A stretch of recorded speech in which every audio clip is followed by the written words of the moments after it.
남편이 세상을 떠난 지도 벌써 5년이라는 세월이 흘렀습니다. 처음 남편을 떠나보내던 날의 공허함과 허전함은 지금도 제 가슴 속에 깊게 남아 있습니다. 그 전에는 집안에 늘 남편의 기침 소리, 신문 넘기는 소리, 저녁마다 드시던 따뜻한 국 한 숟갈에 흡족해 하시던 그 웃음이 가득했는데 남편이 떠난 이후로는 집이 텅 빈 듯 고요하기만 했습니다. 남편이 있을 때는 별것 아닌 듯 지나가던 사소한 일들이 혼자가 되고 나니 하나하나가 크게 다가왔습니다. 전기세 고지서를 받아드는 순간에도 이걸 어떻게 감당하지 걱정이 되었고 수도꼭지에서 물이 새기라도 하면 그 사소한 수리조차 제게는 큰 짐이 되었습니다. 무엇보다도 마음을 기댈 사람이 없다는 게 가장 외로웠습니다. 그래도 다행인 건 제 큰딸이 있었습니다. 딸은 제게 늘 의지가 되었지요. 남편이 세상을 떠난 뒤로도 제 곁에서 함께 살며 어떻게든 살림을 이어가려고 애써주었습니다. 새벽같이 출근해서 밤늦게 들어오고 피곤에 절어있는 와중에도 저를 향해 엄마, 저녁은 드셨어요? 하고 묻는 딸의 말 한마디가 제겐 얼마나 큰 힘이 되었는지 모릅니다. 그런 딸에게도 사랑이 찾아왔습니다. 어느 날 회사에서 한 남자를 만났다고 조심스레 말하던 그 표정을 저는 아직도 잊지 못합니다. 수줍게 웃으면서도 눈빛이 반짝이던 모습. 그때 저는 직감했습니다. 아, 우리 딸이 이 사람을 마음에 두었구나. 처음 사위를 만난 날도 또렷합니다. 그날은 봄비가 촉촉이 내리던 주말이었습니다. 딸이 엄마, 제가 좋아하는 사람이 있는데 집에 인사드리러 오고 싶대요. 하더군요. 설레는 마음 반, 걱정되는 마음 반으로 준비를 했습니다. 된장찌개에 간단한 반찬 몇 가지를 차려놓고 기다렸습니다. 현관문이 열리고 들어온 사위는 첫인상부터 어딘가 조심스러워 보였습니다. 키는 크지도 작지도 않았고 얼굴은 수수한 편이었지요. 구두도 달아 있었고 양복은 오래 입은 듯 약간의 주름이 져 있었습니다. 그 모습에서 화려함이나 당당함은 찾기 어려웠지만 대신 진심 어린 눈빛과 어딘가 성실해 보이는 기운이 느껴졌습니다. 그날 저녁 식탁에서 그는 말수가 적었습니다. 제가 이거 좀 더 먹을래요? 하고 권하면 고개를 살짝 숙이며 네, 감사합니다. 하고 대답하는 정도였습니다. 처음에는 너무 소심한 게 아닌가 싶었지만 시간이 갈수록 오히려 그 조심스러움이 제 마음을 편안하게 만들었습니다. 괜히 허세를 부리거나 빈말을 하지 않고 있는 그대로의 모습으로 제 앞에 서 있는 것 같았거든요. 딸은 그를 자랑스럽게 여겼습니다. 엄마, 사실 이 사람, 직장은 좀 안정적이지 않아요.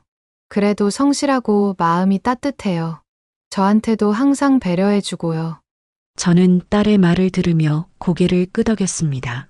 세상살이에 돈이 다는 아니지요. 물론 형편이 어려우면 고생이 따르겠지만 적어도 마음이 곱고 성실하다면 두 사람이 힘을 합쳐 살아갈 수 있을 거라고 믿었습니다. 결혼 이야기가 오갈 때 사위가 처가살이를 하겠다는 말이 나왔습니다. 흔히 대릴 사위라고 부르지요. 사실 저는 순간 망설였습니다. 사위 입장에서 얼마나 불편하겠습니까? 남자 체면이 있는데 결혼하고 나서 장모 집에 들어와 산다는 게 쉬운 결정은 아닐 테니까요. 하지만 상황이 여의치 않아 다른 선택지가 없었고 무엇보다도 딸이 엄마, 제가 혼자 엄마 곁을 떠나는 건 마음이 걸려요. 우리가 같이 엄마 곁에 살면 더 좋을 것 같아요. 하고 말했을 때 제 마음은 흔들렸습니다.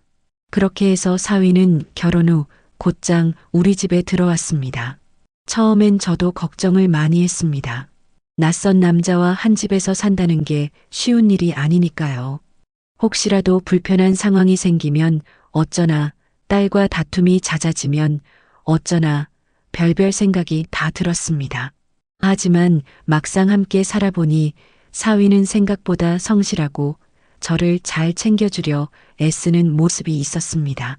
제가 장바구니를 들고 집에 들어오면 얼른 달려나와 받아주기도 했고, 정구가 나갔다 하면 사다리를 놓고 직접 갈아 끼우기도 했습니다. 제가 김서방, 이런 건 그냥 두어도 되는데 왜 굳이 고생을 하나? 하고 말하면 그는 쑥스러운 듯 웃으며 어머니가 하시면 힘드실 것 같아서요.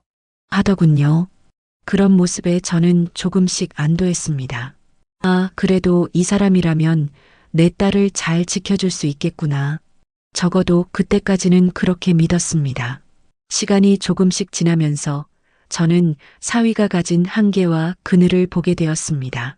처음에는 집안에 도움이 되려고 이런저런 일을 해주는 것 같았지만 정작 자신의 일에 대해서는 확실한 책임감을 보이지 않았습니다. 처음에 다니던 직장도 그리 안정적인 곳은 아니었습니다.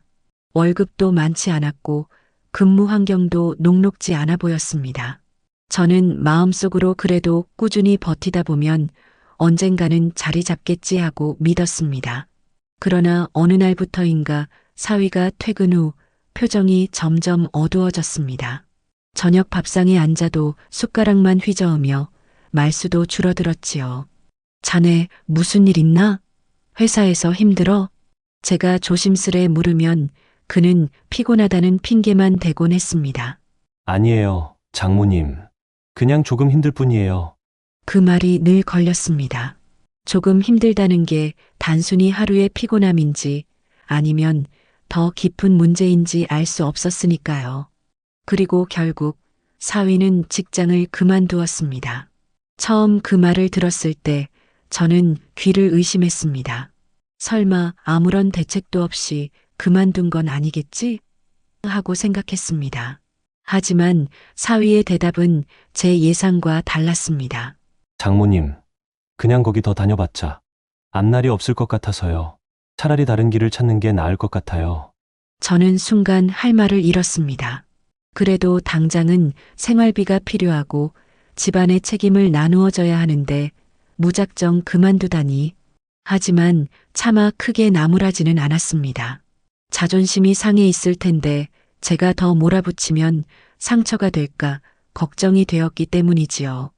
그 후로 사위는 집에서 보내는 시간이 길어졌습니다. 아침에 늦게 일어나고 거실에 앉아 텔레비전을 보거나 휴대폰을 붙들고 있는 일이 많아졌습니다. 처음에는 잠시 쉬는 거겠지. 조금 있다가 다시 움직이겠지. 하고 스스로 위로했습니다. 그러나 그 잠시는 한 달, 두 달로 이어졌고 결국 계절이 바뀌도록 달라지는 기미가 없었습니다.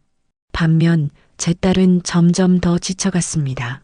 새벽같이 집을 나서고 밤늦게 집에 들어와도 피곤에 절어 아무 말도 못한 채 쓰러지듯 잠드는 날이 많아졌습니다. 그런 딸의 뒷모습을 바라보며 제 가슴은 타들어갔습니다. 딸이 안쓰럽고 또 사위가 원망스럽기도 했습니다. 하지만 정작 제 입에서는 그 어떤 말도 쉽게 나오지 않았습니다. 사위의 눈치를 보게 되었던 겁니다. 저는 그때까지도 혹시 사위가 뭔가 다른 계획을 세우고 있는 건 아닐까 기대했습니다. 사업을 준비한다거나 다른 회사 면접을 보고 있다 같은 말이라도 해주면 제 마음이 한결 편했을 텐데 그런 말은 들려오지 않았습니다.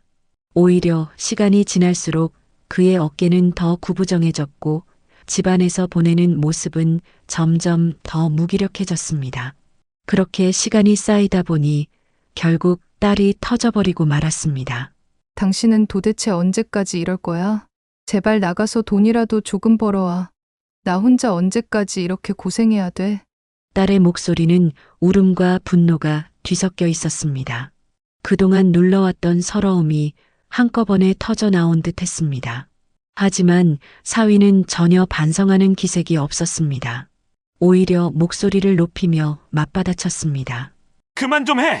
내가 일부러 이러는 줄 알아? 맨날 재촉만 하니까 더 못하겠잖아. 그 말은 제 귀에도 가시처럼 박혔습니다. 남편이 세상을 떠난 뒤로 집안의 무게를 고스란히 감당해 온 건 저와 딸이었습니다. 그런데 사위는 끝까지 자기 처지를 합리화하며 책임을 피하려고만 했던 겁니다. 그날 결국 사위는 문을 쾅 닫고 집을 뛰쳐나갔습니다. 현관문이 흔들리며 덜컹거리는 소리가 제 가슴을 울렸습니다. 남겨진 집안은 냉랭하기만 했고 저는 두 사람 사이에 끼어 앉아 아무 말도 할 수 없었습니다. 그리고 그로부터 한 달 뒤 뜻밖의 사건이 벌어졌습니다. 사위가 집을 뛰쳐나간 지 한 달쯤 지났을 때였습니다. 그동안 집안 공기는 무겁고 조용했습니다. 딸은 퇴근 후에도 사위의 행방을 묻지 않았고 저도 굳이 물어보지 않았습니다. 사위가 어디서 지내는지도 모르고 무슨 생각을 하고 있는지도 알 수 없었지만 이상하게도 집안은 오히려 잠시 평온한 듯 했습니다. 그런데 어느 날 저녁 사위가 뜻밖에도 집으로 들어왔습니다. 오랜만에 보는 얼굴이었는데 예상과는 달리 표정이 밝았습니다. 오히려 입가에는 희미한 미소까지 번져 있었습니다. 장모님, 이번에 퇴직금을 받게 됐습니다. 그래서 차를 하나 샀어요. 순간 제 귀가 의심스러웠습니다. 퇴직금이라는 말은 이해할 수 있었지만 차를 샀다는 건 도무지 납득이 되지 않았습니다. 퇴직금이 얼마나 된다고 그것으로 승용차를 산단 말입니까? 저는 본능적으로 무언가 다른 사정이 있겠구나 하고 직감했습니다. 차를 샀다고? 무슨 소리인가? 퇴직금 가지고 차를 살 만큼 큰 돈이 나오진 않았을 텐데.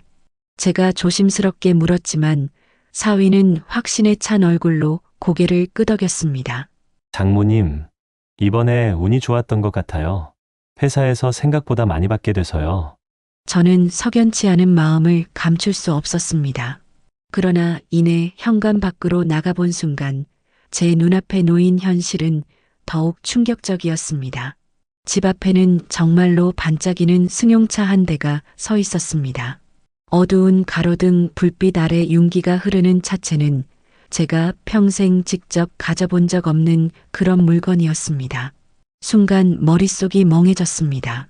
저희 집 형편을 누구보다 잘 아는 사위가 어쩌자고 차를 먼저 살 생각을 했을까?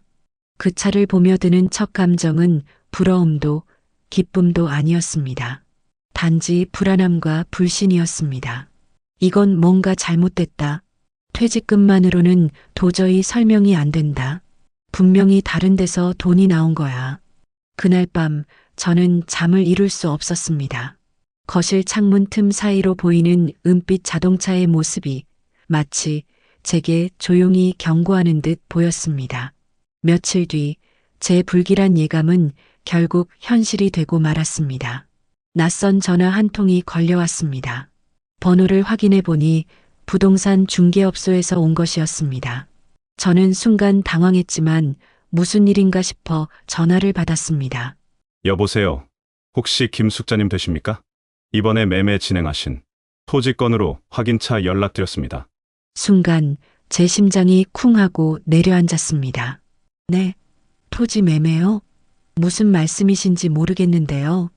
저는 토지를 판 적이 없습니다.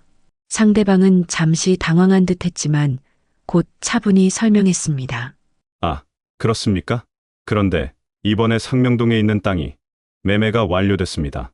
서류상으로는 분명히 김숙자님 성함으로 되어 있고 인감도장까지 찍혀 있던데요. 그 말을 듣는 순간 저는 머리가 하얘졌습니다. 그 땅은 다름 아닌 남편이 세상을 떠나기 전에 제 이름으로 증여해준 소중한 토지였습니다. 남편이 남긴 마지막 선물이자 저와 딸이 어떤 상황에서도 의지할 수 있는 버팀목 같은 존재였지요. 그런데 그 땅이 팔렸다고요? 그것도 제 도장을 사용해서?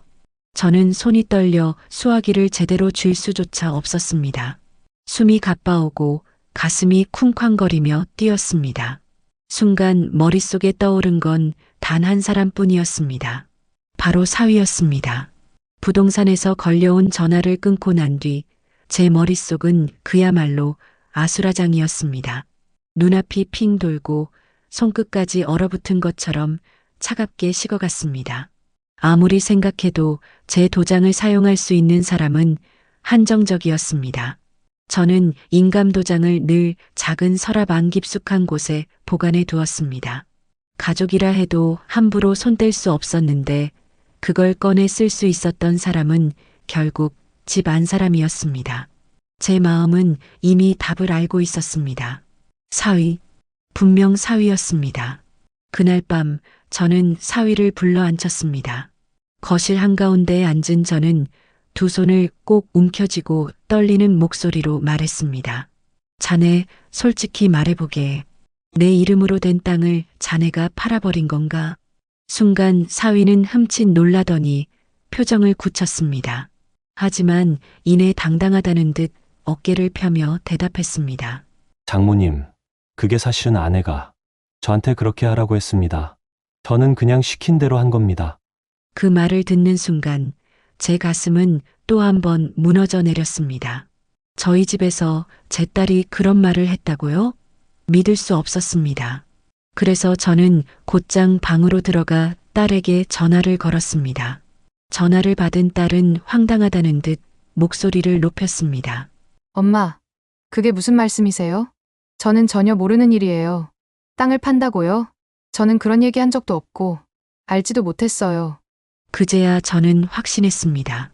모든 건 사위의 거짓말이었습니다. 사위가 혼자 도장을 꺼내 몰래 찍고 몰래 계약을 진행했던 겁니다. 저는 다시 거실로 나와 사위를 노려봤습니다. 그 순간 제 눈에는 더 이상 사위가 사위로 보이지 않았습니다. 그저 제 소중한 것을 훔쳐간 도둑, 배신자로만 보였습니다. 자네, 어떻게 내 도장을 훔쳤을 수가 있나? 그 땅이 어떤 땅인지 알기나 해? 자네 장인이 돌아가시기 전에 내 이름으로 증여해준 우리 가족의 마지막 희망 같은 땅이야. 그런데 자네가 무슨 권리로 그걸 팔아버려? 사위는 당황한 듯 눈을 피하더니 다시 목소리를 높였습니다. 장모님, 그렇게까지 심각하게 생각하지 마세요. 어차피 가족끼리 다 같이 쓰는 거잖아요. 저도 가족인데 왜 저만 배제하시려고 하세요?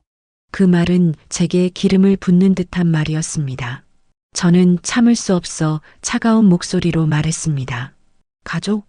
가족이라면 남의 도장을 훔쳐 쓰고 남의 재산을 몰래 팔 수 있니? 내가 한 건 가족이 아니라 범죄야. 순간 사위의 얼굴은 굳어졌고 저와 눈을 마주치지 못했습니다. 그날 밤 집 안 공기는 얼어붙은 듯 무거웠습니다. 딸은 울먹이며 두 사람 사이에 서 있었고 저는 더 이상 말이 나오지 않았습니다. 단지 이대로 넘어갈 수 없다는 생각만이 제 머릿속을 가득 채웠습니다. 그날 밤 저는 깊은 잠을 이루지 못했습니다. 눈을 감으면 사위의 얼굴이 떠올랐고 귓가에는 아내가 시켰다라는 말이 맴돌았습니다.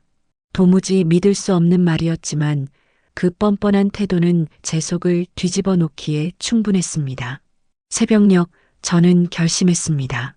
더는 이렇게 흐지부지 넘어갈 수 없다는 걸.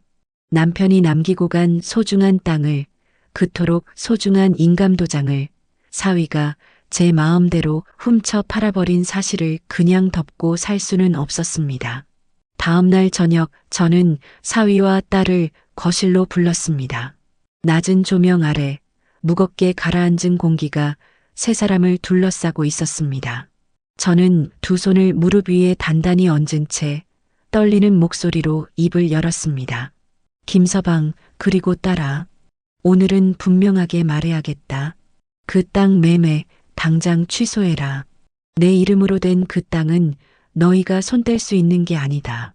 지금이라도 원상복구하지 않으면 나 김서방 자네를 고소하겠네. 순간 거실이 얼어붙은 듯 고요해졌습니다.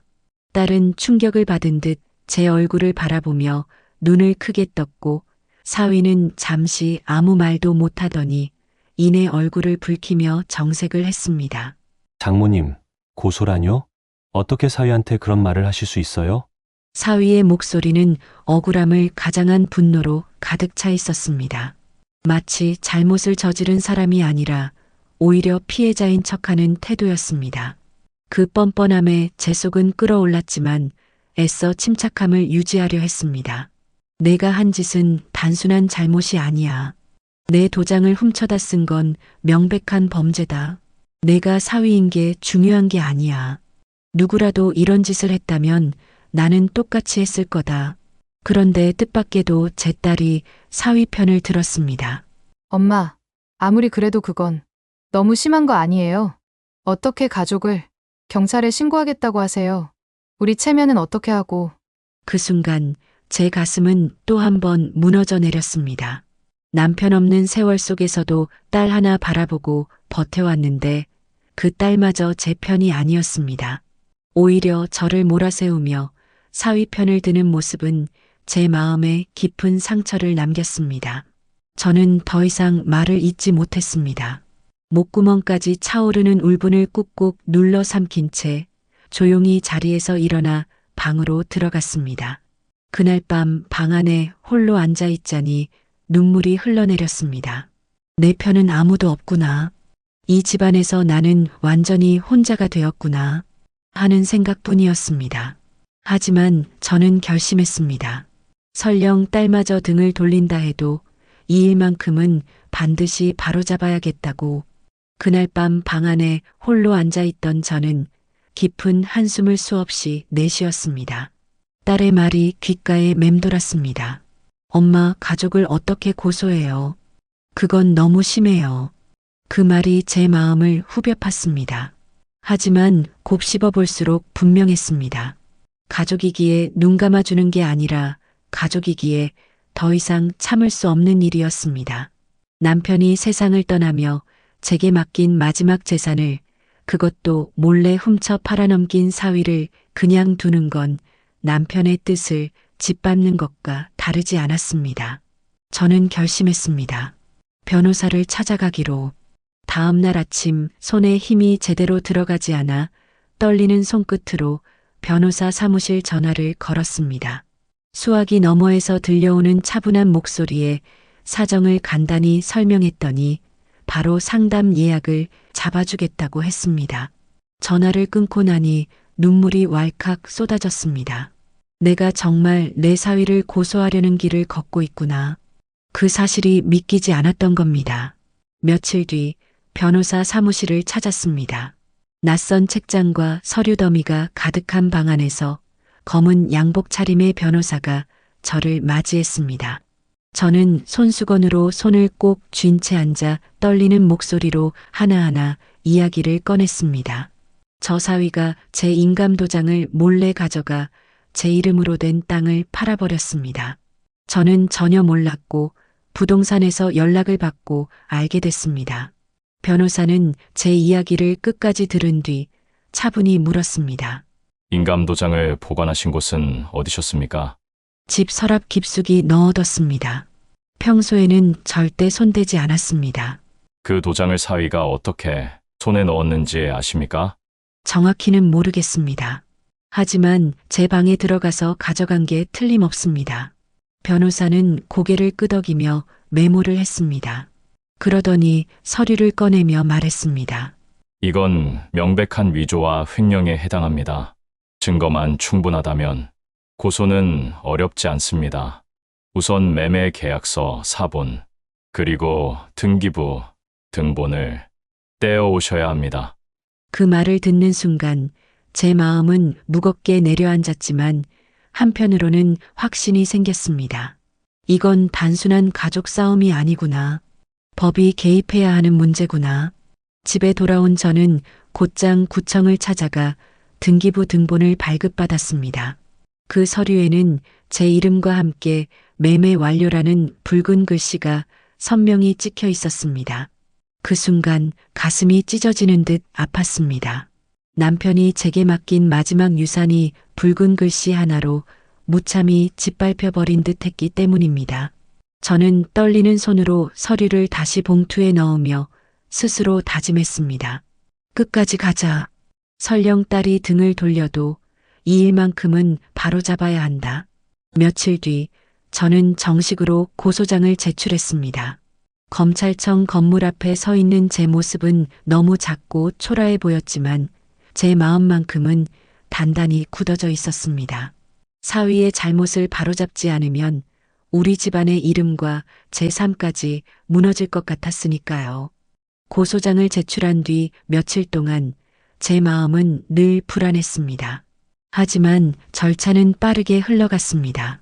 경찰 조사가 먼저 이뤄졌고 사위는 결국 불려 나와 조사를 받게 되었습니다. 저는 경찰서에 나가 진술을 하면서 손이 떨려 글씨조차 제대로 써내려가지 못했습니다. 사위가 제 인감도장을 훔쳐 썼습니다. 저는 도장을 꺼내준 적이 없습니다. 제 허락 없이 제 이름으로 된 땅을 팔았습니다. 경찰은 제가 제출한 등기부 등본과 계약서, 사본을 확인하며 고개를 끄덕였습니다. 계약서에는 분명 제 이름과 인감도장이 찍혀 있었지만 글씨체와 서명은 제가 쓴 것이 아니었습니다. 명백한 위조의 흔적이었습니다. 사위는 처음에는 끝까지 발뺌했습니다. 저는 장모님의 허락을 받고 했습니다. 장모님도 다 알고 계셨습니다.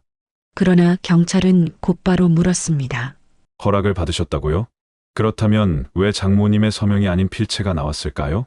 사위는 말문이 막혔고 이내 얼굴이 굳어졌습니다. 저는 그 모습을 옆에서 지켜보며 참담한 심정이 들었습니다. 그래도 혹시나 진심 어린 사과라도 할까 기대했지만 그는 끝내 잘못을 인정하지 않았습니다. 그렇게 사건은 검찰로 넘어갔고 결국 재판이 열리게 되었습니다. 재판날 저는 법정 문 앞에 서서 한참을 숨을 고르다 들어갔습니다. 차가운 대리석 바닥, 높은 천장, 긴 나무 의자들이 늘어선 법정 안은 낯설고도 무거웠습니다. 방청석에 앉아있는 제 심장은 쿵쾅거리며 뛰었습니다.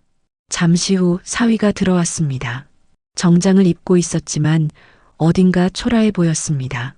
저는 차마 그의 얼굴을 똑바로 볼 수 없었습니다. 판사가 들어와 재판이 시작되자 변호사가 먼저 증거를 제출했습니다. 피고인은 피해자의 인감도장을 무단으로 사용해 토지를 매매했습니다. 피해자는 매매 사실을 알지 못했고 피해자의 동의 역시 없었습니다. 여기 제출된 등기부, 등본과 계약서, 그리고 필적 감정 결과가 이를 뒷받침합니다. 필적 감정 결과는 명백했습니다. 계약서에 적힌 서명은 제 필체와 전혀 달랐습니다. 감정인이 증언대에 서서 차분하게 설명했습니다. 이 서명은 동일인의 필적이 아닙니다. 장모님의 것이 아닌 다른 사람의 서명으로 보입니다. 그 순간 법정 안 공기가 더욱 무겁게 가라앉았습니다. 제 눈가에는 눈물이 고였습니다. 남편이 제게 남겨준 마지막 토지를 지키고 싶다는 제 마음이 이제서야 조금은 인정받는 듯 했기 때문입니다. 사위 측 변호사는 마지막까지 변명하려 했습니다. 피고인은 가족으로서 예산을 공동으로 사용한다는 생각을 했던 것뿐입니다. 고의성이 없었다고 볼 수 있습니다. 하지만 판사는 단호했습니다. 가족이라는 이유로 인감도장을 무단으로 사용해 재산을 처분하는 것은 명백한 범죄입니다. 이는 피해자의 재산권을 침해한 중대한 사안입니다. 순간 제 등골을 타고 한 줄기 전율이 흘렀습니다. 마치 제가 지난 세월 동안 꾹꾹 눌러온 울분이 한꺼번에 풀리는 듯 했습니다. 재판은 여러 차례 열렸고 증거와 진술이 반복해서 확인되었습니다. 저는 방청석에서 그 과정을 꼼꼼히 지켜봤습니다. 매번 법정에 들어설 때마다 긴장으로 손끝이 저리고 가슴이 답답했지만 그 자리에 앉아 있는 것만으로도 제 의무를 다하고 있다는 생각이 들었습니다. 그리고 마침내 최종 선고일이 다가왔습니다. 법정 안은 숨소리조차 무겁게 울렸습니다. 판사가 서류를 내려다본 뒤 엄숙한 목소리로 말했습니다. 피고 김석진, 징역 7년을 선고한다. 그 말이 떨어지는 순간 제 눈에서는 눈물이 터져 나왔습니다. 사위가 결국 감옥에 간다는 사실보다도 법이 제 편에 서주었다는 사실이 제 마음을 뒤흔든 것이었습니다. 재판에서 최종 선고가 내려진 날, 저는 무거운 발걸음으로 법정을 나왔습니다. 마음 한켠은 후련했지만 다른 한켠은 공허했습니다. 사위가 법정 안에서 힘없이 고개를 떨구는 모습을 끝내 외면할 수밖에 없었으니까요. 가족이라 여겼던 사람을 제 손으로 감옥에 보내게 된 제 마음은 결코 가볍지 않았습니다. 하지만 동시에 저는 안도했습니다. 그 땅은 다시 제 품으로 돌아오게 되었으니까요. 등기부 등본에 빨간 글씨로 찍혀 있던 매매 기록은 취소되었고 남편이 제게 남겨주었던 마지막 유산은 다시 제 이름으로 되돌아왔습니다. 그것만으로도 제게는 큰 위로가 되었습니다. 그러나 그날 저녁 집에 돌아오자마자 또 다른 폭풍이 기다리고 있었습니다. 딸이 저를 향해 눈물 어린 얼굴로 달려왔습니다. 엄마, 어떻게 그럴 수 있어요? 어떻게 남편을 감옥에 보낼 수 있냐고요? 아무리 잘못을 했어도 가족인데 엄마가 그럴 줄은 정말 몰랐어요. 그 울분 섞인 목소리는 제 가슴을 후벼 팠습니다. 저는 한동안 말없이 딸을 바라보다가 천천히 입을 열었습니다.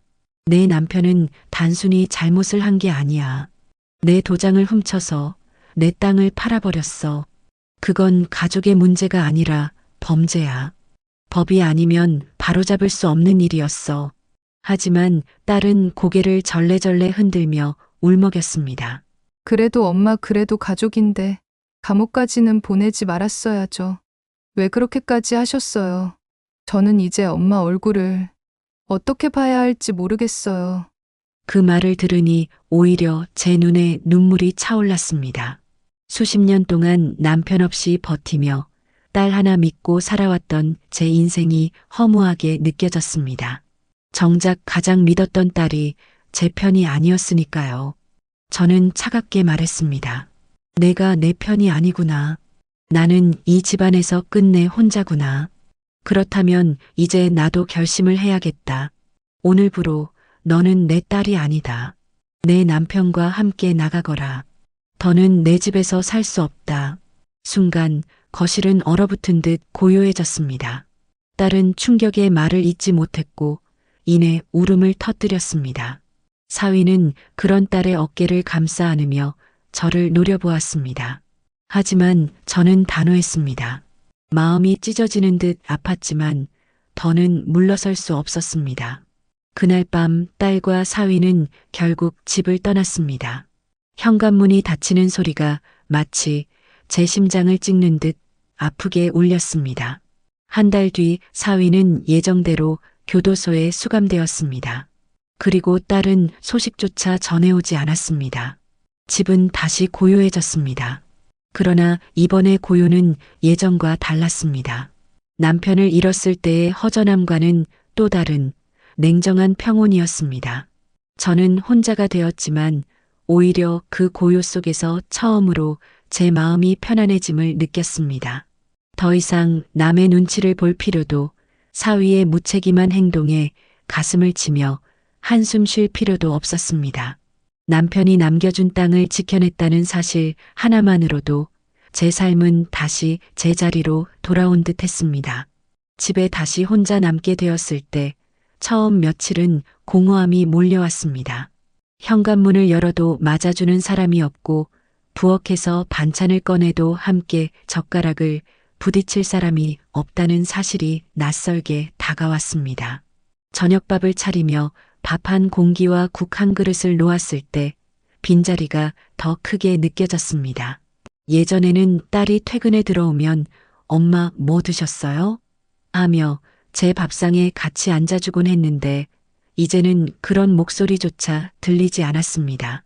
사위가 아무리 무책임하고 밉더라도 집안에 남자 하나 있다는 존재감은 있었습니다.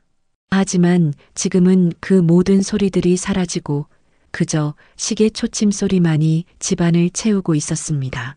처음에는 그 고요가 너무 낯설어 밤마다 눈물이 났습니다. 하지만 시간이 조금씩 지나면서 저는 그 고요 속에서 새로운 평온을 발견하기 시작했습니다. 아침에 눈을 뜨면 누군가의 눈치를 볼 필요가 없었습니다. 사위가 늦게까지 누워있는 모습에 답답한 마음을 삼킬 필요도 없었고 딸이 지쳐 들어와 울분을 토하는 모습을 달래줄 필요도 없었습니다. 그저 제 일과를 제 마음대로 시작할 수 있었습니다. 햇살이 부엌 창으로 들어올 때 저는 작은 밥상을 펴고 따뜻한 밥에 달걀 프라이 하나 올려 먹었습니다. 소박했지만 그 순간만큼은 제 마음이 편안했습니다. 이게 내가 원래 바라던 삶이었을지도 모르지. 주말이 되면 남편이 남겨준 그 땅을 찾아 나가보았습니다. 아직은 잡초가 무성했지만 땅 위에 서면 남편이 제 손을 꼭 잡던 기억이 떠올랐습니다. 야, 내가 이 땅을 당신 이름으로 해놨어. 앞으로 무슨 일이 있어도 이 땅이 당신을 지켜줄 거야. 그때 남편의 목소리가 바람에 실려 다시 제 귀에 들려오는 듯 했습니다. 저는 그 땅을 발로 꼭 밟으며 속으로 다짐했습니다. 여보, 당신이 지켜주라던 땅, 나 혼자서라도 끝까지 지켜냈어. 이제 그 약속은 지켜졌으니 더는 걱정하지 않아도 돼. 집으로 돌아오는 길에는 마음이 한결 가벼워졌습니다. 길가에 핀 국화꽃을 보며 작은 미소가 제 입가에 번졌습니다. 예전 같았으면 사위가 무슨 일을 저지를까 불안에 떨며 하루를 보냈겠지만 이제는 그런 근심에서 벗어날 수 있었습니다. 물론 딸을 향한 그리움은 여전히 제 가슴을 찔렀습니다. 함께 살던 딸이 떠난 빈자리는 쉽게 채워지지 않았습니다. 하지만 딸이 제게 했던 그날의 말, 엄마 어떻게 남편을 감옥에 보낼 수 있어요? 그 목소리를 떠올릴 때마다 저는 눈시울이 뜨거워지면서도 스스로를 다잡았습니다. 내 선택은 옳았다. 누군가는 나를 원망하더라도 지켜야 할 건 지켜야 한다. 그렇게 스스로를 위로하며 하루하루를 채워갔습니다. 작은 일용직 일을 나가면 몸은 힘들었지만 저녁에 돌아올 때 느끼는 성취감이 있었습니다. 내가 벌어 내 밥을 해먹고 내가 번 돈으로 내 집을 지킨다는 사실이 제 삶을 다시 단단하게 만들었습니다. 어느새 집안의 고요는 더 이상 외로운 소리가 아니라 평온의 소리로 다가오기 시작했습니다. 시간은 흘러 어느덧 계절이 바뀌었습니다. 집 앞 가로수에 잎사귀가 푸르렀다가 어느새 붉게 물들고 다시 차갑게 흩날리며 바람에 쓸려갔습니다. 혼자 사는 생활에 조금씩 익숙해지던 무렵 저는 여전히 딸의 소식을 가끔 궁금해했습니다. 딸이 떠난 지 몇 달이 지나도록 단 한 통의 전화도 오지 않았습니다. 제가 먼저 연락을 해볼까 몇 번이고 휴대폰을 들었다 놨지만 끝내 용기가 나지 않았습니다. 내가 딸에게 했던 그 마지막 말, 오늘부로 너는 내 딸이 아니다. 그 말이 제 마음에 가시처럼 박혀 있었기 때문입니다. 그런데 어느 날 오래 알고 지내던 이웃 아주머니가 집 앞에서 저를 붙잡았습니다. 망설이듯 저를 바라보다가 아주머니는 조심스럽게 말을 꺼냈습니다. 저 그 집 딸 말이에요. 큰따님, 혹시 소식 들으셨어요? 저는 순간 심장이 쿵 내려앉았습니다. 아니요. 무슨 소식이 있는데요? 아주머니는 한숨을 내쉬며 고개를 떨구었습니다. 사위가 감옥에 간 뒤로 따님이 많이 힘들어했대요. 결국 정신을 버티지 못해서 요즘은 정신병원에 입원해 있다네요. 그 말을 듣는 순간 제 몸이 그대로 굳어버렸습니다. 귀가 멍해지고 발밑이 무너져 내리는 듯 했습니다. 아무리 원망스러운 딸이라 해도 제 피부치인데 정신병원에 있다는 소식은 차마 믿기지 않았습니다. 저는 겨우겨우 목소리를 짜냈습니다. 정신병원에요? 거짓말 아니에요? 어디 병원인데요? 아주머니는 고개를 끄덕이며 동네 사람들 사이에서 돌고 있는 이야기를 전했습니다. 딸이 사위가 수감된 이후 혼자서 모든 걸 감당하지 못하고 집안에서 울부짖는 날이 많았다 합니다. 가족들마저 멀어진 상황에서 마음 붙일 곳이 없으니 결국 몸과 마음이 무너져 내려 병원에 실려갔다는 겁니다. 그 소식을 들은 저는 한동안 말을 잇지 못했습니다. 하늘을 올려다보는데 눈물이 제 볼을 타고 흘러내렸습니다. 내가 너무 몰아붙였던 건 아닐까? 딸을 내쫓지 않았다면 이렇게까지 무너지진 않았을까? 후회와 자책이 파도처럼 몰려왔습니다. 그날 밤 방 안에 홀로 앉아 있자니 딸의 웃던 얼굴이 떠올랐습니다.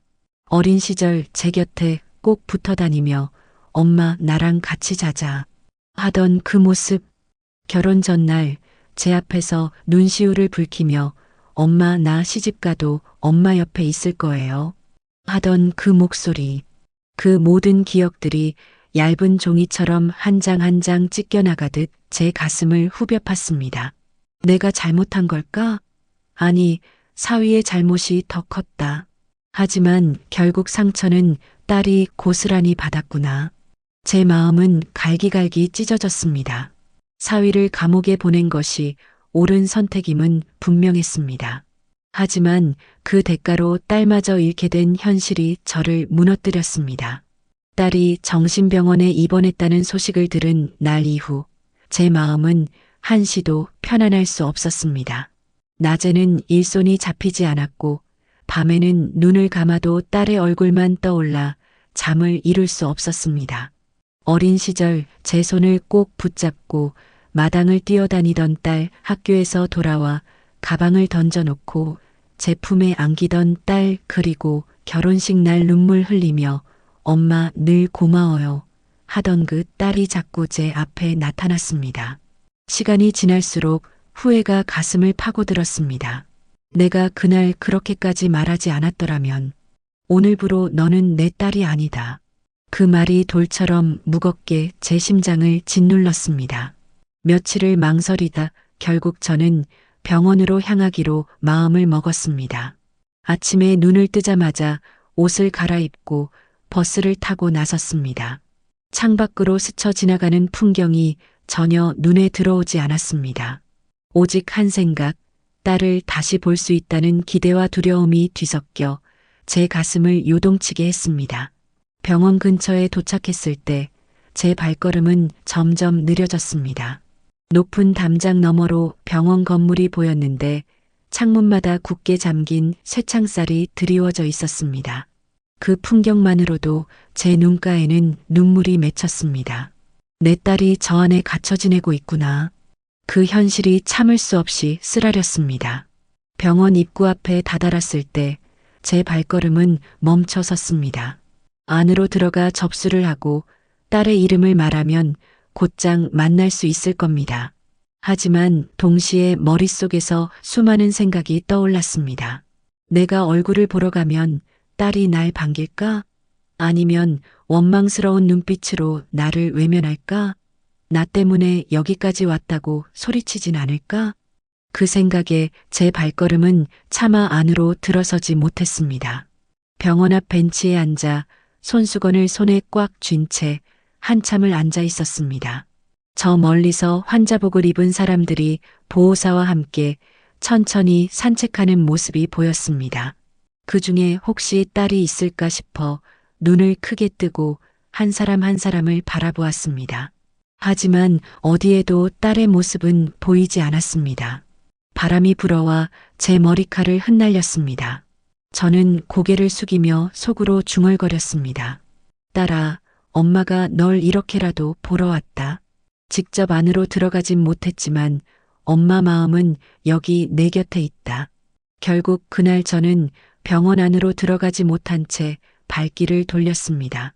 무거운 마음을 안고 돌아오는 길, 발걸음 하나하나가 돌덩이를 매단 듯 무겁게 느껴졌습니다. 하지만 동시에 마음 한구석에서는 또 다른 결심이 싹트고 있었습니다. 언젠가는 반드시 들어가 만나자. 두려움 때문에 오늘은 돌아섰지만 언젠가는 다시 용기를 내서 딸 앞에 서자. 병원 앞에서 발길을 돌린 지 한 달쯤 지났을 때였습니다. 그동안 제 마음은 조금도 편해지지 않았습니다. 언젠가는 딸을 만나야 한다. 두려워서 계속 피하면 후회만 남을 것이다. 그런 생각이 밤마다 저를 괴롭혔습니다. 결국 저는 다시 병원으로 향했습니다. 이번에는 마음을 단단히 다잡았습니다. 혹시 딸이 원망스러운 눈빛을 보낸다 해도, 차갑게 돌아선다 해도 그 모든 걸 감수하리라. 그것이 엄마 된 사람으로서 마지막 도리라는 생각이 들었습니다. 병원 접수 창구에 가서 딸의 이름을 조심스럽게 말했습니다. 직원은 차트를 확인한 뒤 잠시 기다리라는 말을 남기고 안쪽으로 들어갔습니다. 제 심장은 그 짧은 시간 동안 수십 번은 더 뛰는 것 같았습니다.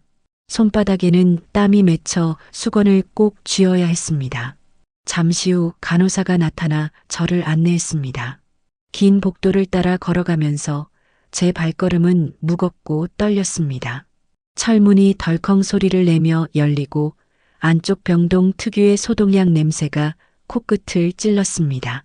그곳에는 환자복을 입은 사람들이 삼삼오오 앉아 있거나 천천히 걷고 있었는데 그중 몇몇은 멍한 눈빛을 하고 있었습니다.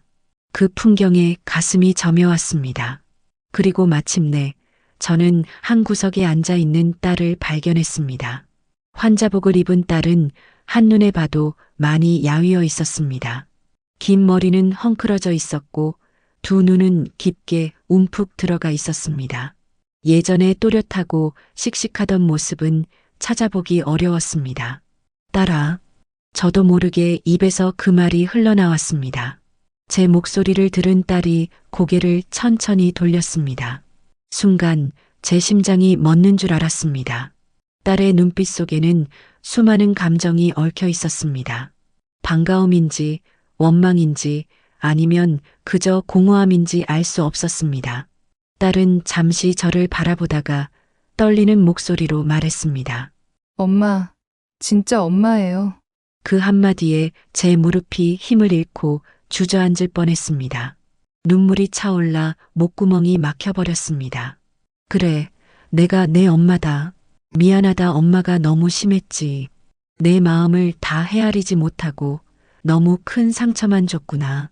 제가 손을 뻗어 딸의 손을 잡으려 하자 딸은 순간 움찔하며 물러났습니다.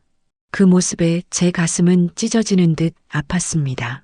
하지만 곧 딸의 눈가에도 눈물이 맺혔습니다. 엄마, 나 무서웠어요. 남편은 감옥에 가고 엄마도 날 버렸다고 생각했어요. 그래서 나는 버티질 못했어요. 그 말이 제 귀를 파고드는 순간 저는 주체할 수 없는 눈물을 쏟아냈습니다. 아니야, 딸아. 엄마가 널 버린 게 아니야. 내 잘못도 아니야. 그 사람의 잘못 때문에 내가 다 짊어지게 된 거야. 하지만 이제는 엄마가 내 옆에 있을게. 절대 다시 혼자 두지 않을게. 딸은 마치 믿기지 않는 듯 저를 똑바로 바라보다가 마침내 천천히 제 손을 잡았습니다. 그 순간 제 온몸을 감싸던 죄책감과 슬픔이 조금은 녹아내리는 것 같았습니다. 손끝으로 전해지는 딸의 체온은 아직 따뜻했고 그것만으로도 제겐 충분했습니다. 병원 복도 창문 너머로 햇살이 스며들어 딸의 어깨 위에 내려앉았습니다. 저는 속으로 다짐했습니다. 이제 다시 시작하자. 내가 끝까지 너의 곁을 지켜주겠다. 비록 늦었지만 다시 엄마로서 할 수 있는 모든 걸 다하겠다. 딸의 손을 붙잡고 나온 그날, 집으로 돌아오는 발걸음은 무겁지만 달랐습니다. 병원 창문 너머로 바라보던 딸의 얼굴, 오랜만에 제 손을 꼭 잡아주던 그 순간이 계속 머릿속에 맴돌았습니다. 눈물로 범벅이 된 얼굴이었지만 딸의 체온은 분명히 살아있었고 그것은 제게 다시 살아갈 이유가 되어 주었습니다. 그 후 저는 병원에 자주 발걸음을 옮기기 시작했습니다. 매번 갈 때마다 마음은 조심스러웠습니다. 혹시 딸이 다시 제 손을 밀어내면 어떡할까? 저를 원망스러운 눈빛으로 바라보면 또다시 무너질까 두려웠습니다. 하지만 그 두려움보다 더 큰 건 내가 이제라도 곁에 있어야 한다는 책임감이었습니다. 처음에는 면회 시간마다 딸은 말수가 적었습니다. 그냥 제 얼굴만 바라보다가 짧은 대답만 하곤 했습니다. 밥은 먹었니? 오늘은 좀 괜찮아 보이네. 그런가 봐요. 그 짧은 대화 속에서도 저는 희망을 찾으려 했습니다. 말 한마디가 늘어나고 눈빛이 조금씩 맑아지는 것만으로도 제겐 기적 같았습니다. 저는 집에서 작은 간식이나 따뜻한 양말, 손수건 같은 것을 챙겨갔습니다. 병원 규정상 많은 걸 가져갈 수는 없었지만 작은 것 하나라도 딸이 엄마가 날 잊지 않았구나 하고 느끼게 하고 싶었습니다. 딸이 제가 가져다 준 물건을 손끝으로 만지며 가만히 웃을 때 제 마음도 조금씩 풀려갔습니다. 시간이 흐르면서 딸은 점점 예전의 모습을 조금씩 되찾아갔습니다. 처음에는 말없이 눈물만 흘리던 아이가 어느 날은 제게 이런 말을 하더군요. 엄마, 내가 많이 잘못했지요. 그때 사위 편을 들었던 거. 지금 생각하면 너무 후회돼요. 저는 곧바로 고개를 저으며 딸의 손을 꼭 잡았습니다. 아니야. 내 잘못이 아니야. 그땐 너도 상황이 너무 버거워서 그랬던 거야. 누구라도 그랬을 거다. 엄마는 그저 내가 이렇게 살아 있어주고 내 앞에 이렇게 있어주는 것만으로도 감사하다.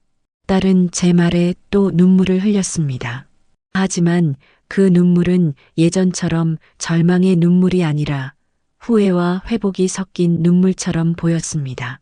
저는 그 눈물을 닦아주며 속으로 다짐했습니다. 내가 끝까지 곁에 있어주리라. 이 아이가 다시 일어설 수 있도록 내 남은 삶을 다 바치겠다. 병원 복도에서 창밖을 바라보며 딸과 나란히 앉아있던 어느 날 딸이 제 어깨에 기대며 조용히 속삭였습니다. 엄마, 이제는 엄마 옆에서 다시 살고 싶어요. 나 혼자면 못 버틸 것 같아요. 그 순간 제 눈에서는 뜨거운 눈물이 흘러내렸습니다. 저는 딸의 손을 잡고 고개를 끄덕였습니다. 그래, 딸아. 이제 다시 같이 살자. 내가 다시 설 수 있을 때까지 엄마가 끝까지 옆에 있어줄게. 그 말을 하며 저는 깨달았습니다. 남편을 떠나보낸 뒤에도 사위의 배신으로 큰 상처를 입은 뒤에도 제가 살아갈 힘을 다시 얻게 된 이유는 바로 딸이었습니다. 비록 깊은 상처와 방황 끝에 이렇게 병원에 누워 있지만 딸이 다시 제 곁에 있다는 사실만으로도 제 삶은 다시 숨을 쉬기 시작했습니다. 저는 매일같이 딸의 회복을 바라보며 제 마음속에 남아있던 원망과 분노를 조금씩 내려놓았습니다. 이제는 단 한 가지 소망만이 남았습니다. 이 아이가 건강을 되찾아 다시 세상으로 나가는 날을 꼭 보겠다. 시간은 흘러 어느새 계절이 또 바뀌었습니다. 병원 안에서 보낸 나날들이 쌓여 딸의 눈빛은 조금씩 다시 생기를 띠기 시작했습니다. 처음에는 간호사의 부축 없이는 걷기도 힘들어 보이던 딸이 이제는 스스로 걸어 복도를 천천히 산책할 만큼 나아졌습니다. 그날 담당 의사가 저를 따로 불러 앉혔습니다. 차트를 넘기며 조심스럽게 말했습니다. 어머님, 따님 상태가 많이 호전되었습니다. 약물 치료와 상담이 효과를 본 것 같아요. 곧 퇴원해도 무리가 없을 것 같습니다. 다만 퇴원 이후에도 안정적인 환경이 무엇보다 중요합니다. 가족의 보살핌이 필요합니다. 그 말을 들은 순간 제 눈에 눈물이 고였습니다. 오랜 기다림 끝에 드디어 딸이 세상 밖으로 나올 수 있다는 사실이 믿기지 않았습니다. 저는 고개를 숙이며 간절히 말했습니다. 네, 선생님. 제가 끝까지 곁에서 지켜주겠습니다. 이번엔 절대 혼자 두지 않을 겁니다. 며칠 뒤 딸은 드디어 환자복 대신 평범한 옷을 입고 제 앞에 섰습니다. 아직은 수척했지만 오랜만에 화장기 없는 얼굴에 미소가 번졌습니다. 저는 딸을 바라보다 그 자리에서 눈물이 터져 나왔습니다. 이렇게 나와주니 고맙다. 정말 고맙다, 딸아. 딸은 제 손을 꼭 잡으며 말했습니다. 엄마, 이번엔 제가 엄마 옆을 절대 떠나지 않을게요. 병원을 나서는 길, 봄 햇살이 따뜻하게 두 사람의 어깨를 덮었습니다. 저는 마치 오래된 어둠의 터널을 빠져나온 듯한 해방감을 느꼈습니다. 집에 돌아와 현관문을 열었을 때 집안 공기는 오래도록 비어있던 자리를 다시 채우는 듯 했습니다. 저는 딸의 방을 미리 정리해 두었습니다. 창문을 열어 햇살을 가득 들이고 새 이불을 펴놓았습니다. 딸은 그 방에 들어서며 한참을 둘러보다가 제게 속삭였습니다. 엄마, 이 방 냄새가 너무 좋아요. 엄마가 해준 밥 냄새 같아요. 그 말에 제 가슴이 뭉클해졌습니다. 저녁에는 오랜만에 함께 밥상을 차렸습니다. 된장찌개와 김치, 그리고 고등어 한 마리를 구워 딸 앞에 놓았습니다. 둘이 마주 앉아 숟가락을 드는 그 순간, 저는 마음속으로 조용히 기도했습니다. 이제 다시는 이런 평범한 저녁을 놓치지 않게 해달라. 식사 도중 딸이 조심스럽게 물었습니다. 엄마, 나 다시 일을 할 수 있을까요? 저는 잠시 생각하다 고개를 끄덕였습니다. 천천히 해도 돼. 지금은 건강부터 완전히 되찾는 게 먼저야. 내가 원한다면 어떤 일이든 내가 옆에서 도와줄게. 딸은 고개를 끄덕이며 따뜻한 미소를 지었습니다. 그 미소는 아직 어딘가 불안정했지만 분명히 예전에 봤던 딸의 모습이 조금씩 돌아오는 듯 보였습니다. 그날 밤 저는 거실에서 혼자 앉아 있었습니다. 딸이 방에서 조용히 잠드는 소리가 들려왔습니다. 그 순간 제 마음속 깊은 곳에서 오랫동안 짓누르던 돌덩이가 조금씩 풀려 내려가는 걸 느꼈습니다. 딸이 집으로 돌아온 지 한 달쯤 되었을 무렵 집안 공기는 눈에 띄게 달라져 있었습니다. 예전엔 늘 무겁고 차가운 기운이 맴돌았는데 이제는 작은 발걸음 소리와 조심스러운 대화가 오가며 따뜻함이 조금씩 번져갔습니다. 아침이 되면 저는 부엌에서 밥을 짓고 딸은 제 옆에서 작은 일을 거들었습니다. 예전 같았으면 당연하게 여겼을 사소한 순간이 이제는 얼마나 소중한지 모릅니다. 딸이 엄마 파 다듬을까요? 하고 묻는 목소리에 저는 괜스레 눈시울이 붉어지곤 했습니다. 처음에는 집 밖으로 나가는 것도 두려워하던 딸이 점차 동네 슈퍼에 다녀오거나 근처 공원을 산책하는 정도는 할 수 있게 되었습니다. 저는 딸 곁에서 한 걸음 떨어져 지켜보며 혹여 불안한 기색이 보이면 다가가 손을 잡아주었습니다. 그렇게 걷다 보면 딸은 천천히 숨을 고르며 말하곤 했습니다. 엄마, 바람 냄새가 좋아요. 병원 안에서는 이런 공기 맡을 수 없었거든요. 저는 고개를 끄덕이며 속으로 생각했습니다. 이 아이가 이렇게 작은 것에서도 기쁨을 느끼고 있구나. 살아있다는 게 얼마나 귀한 건지 이제야 절실히 느끼는구나. 어느 날은 딸이 제게 이런 말을 했습니다. 엄마, 나 다시 그림을 그려보고 싶어요. 예전에 조금 배우다가 그만둔 거 있잖아요. 저는 두말 없이 화방에 가서 도화지와 물감을 사왔습니다. 딸은 거실 창가에 앉아 햇빛을 받으며 조심스레 붓을 움직였습니다. 처음엔 서툴렀지만 시간이 지나자 종이 위에 꽃이 피어나듯 색감이 번져갔습니다. 저는 그 모습을 지켜보며 깊은 안도감을 느꼈습니다. 무너져 내렸던 딸의 마음이 천천히 제 모습을 찾아가는 것 같았습니다. 저 또한 변했습니다. 그동안 저는 사위의 배신과 딸과의 단절 속에서 늘 무너진 채 살았습니다. 하지만 지금은 달랐습니다. 저를 다시 일으켜 세운 건 결국 딸이었습니다. 딸이 제 곁에 있다는 사실, 함께 식탁에 앉아 밥을 나눈다는 사실 하나만으로도 제 삶은 충분히 의미 있었습니다. 저녁 식사 후 우리는 종종 차를 마시며 과거 이야기를 나누었습니다.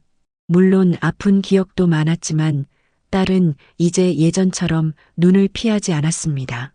오히려 제 손을 꼭 잡으며 이렇게 말하곤 했습니다. 엄마, 나 이제 엄마 없이는 못 살아요. 엄마가 없었다면 나는 이미 끝났을 거예요. 그 말에 저는 울컥하며 대답했습니다.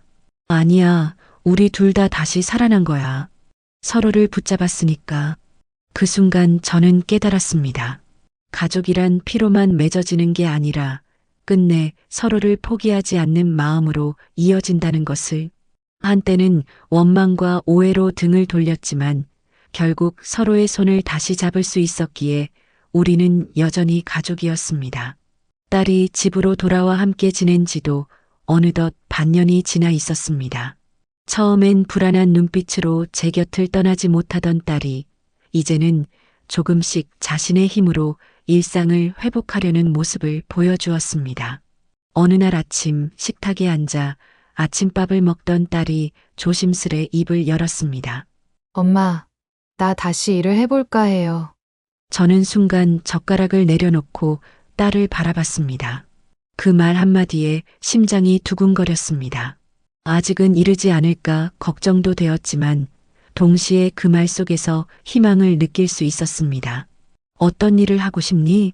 제가 차분히 묻자 딸은 잠시 생각하다가 대답했습니다.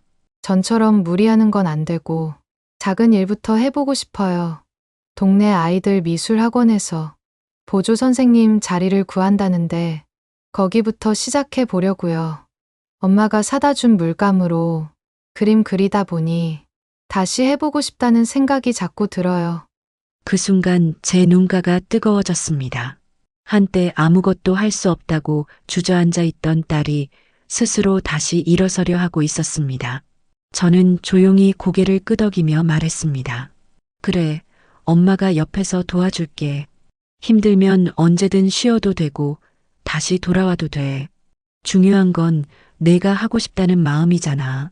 며칠 뒤 딸은 조심스럽게 이력서를 작성했고 학원 원장과 면접을 보러 갔습니다. 저는 혹시라도 딸이 낯선 상황에서 주눅들까봐 멀리서 지켜보고 있었습니다.